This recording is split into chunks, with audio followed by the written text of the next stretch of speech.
Help me and you'll have your freedom. I'm Nate, and today let's look at Bad Batch Season 2, Episode 14, Tipping Point.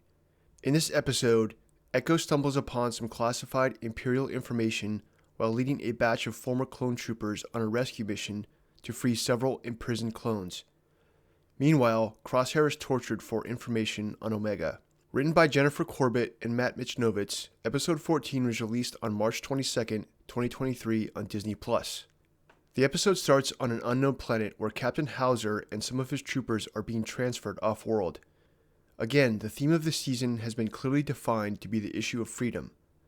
Last season we identified 4 questions that the series opener asked. Only one of those questions was answered. Will the guys fix their own inhibitor chips? 2 of the remaining 3 questions are, will the guys get Crosshair back, and will the guys save their brother clones? Under the guise of the idea of freedom, this season has delved heavily into both of those questions. Crosshair finally made a decision to rebel, and Echo is working to free his brothers. All roads at this point lead to resolving the issue of Crosshair's return and establishing momentum towards saving their brothers. Before the transport ship can jump to hyperspace, another ship arrives and attacks the transport. The attackers are led by Echo. With him are Gregor and Fireball. During the attack, the Imperial officer in charge commands the clone commando with him to delete the databank. After neutralizing the crew, Echo tries to recover the databank, but is only able to recover a portion of the files, and they are encrypted. On Tantus, Crosshair is taken to interrogation, where Dr. Hemlock tells him that he can earn his freedom if he provides information that leads to Omega. He states that Omega is a clone and therefore Imperial property. The torture is conducted by Emery Carr, the chief scientist of the Imperial Advanced Science Division facility on Mount Tantus.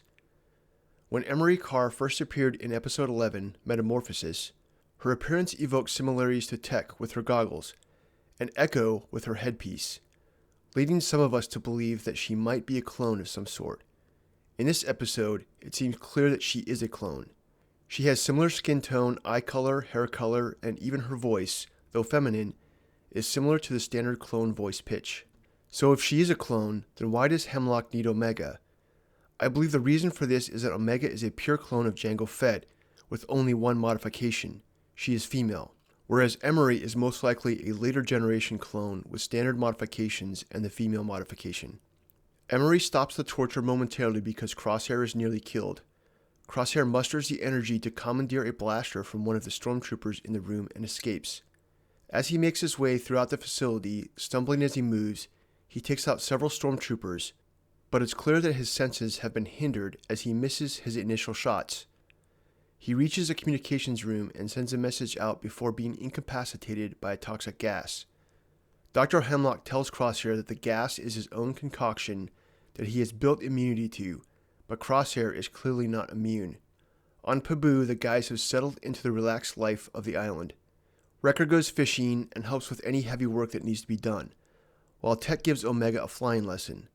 Omega makes Tech nervous with her erratic maneuvers, but she is clearly learning how to fly, and we will no doubt get to see her in action, hopefully before the end of the season. Echo shows up to have Tech hack the data taken from the prisoner transfer ship.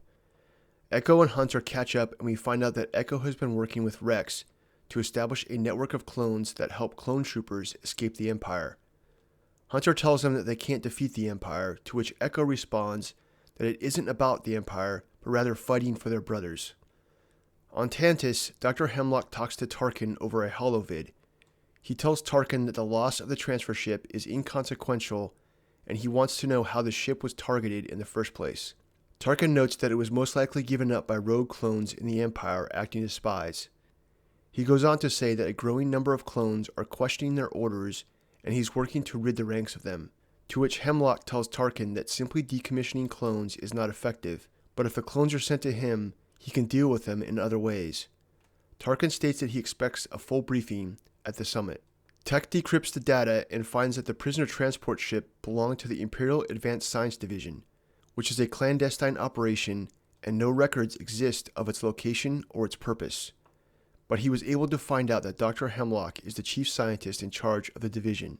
His full name is Dr. Royce Hemlock, and he was expelled from the Republic Science Corps for his unorthodox experiments.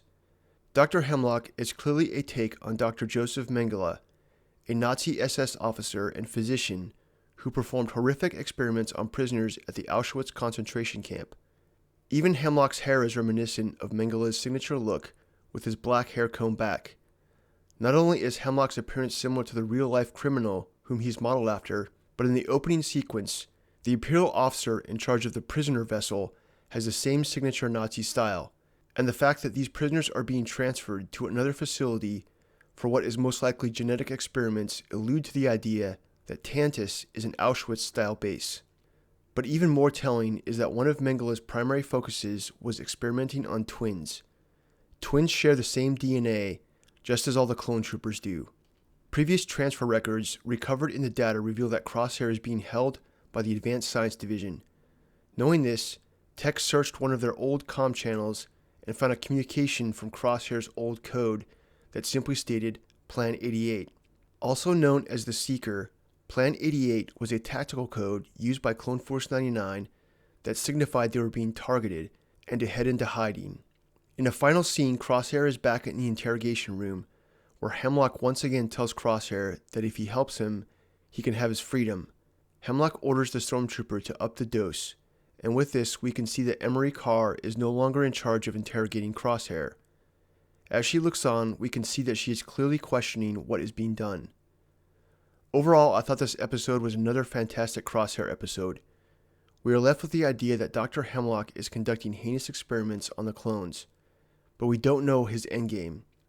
Crosshair is currently struggling to escape, and the guys are on his trail.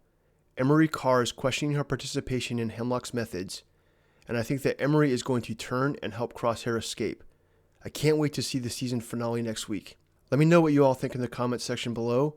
Thanks for watching, and if you like the content and the deeper discussion into the themes found in Star Wars, please hit the like button and subscribe to keep me in your feed.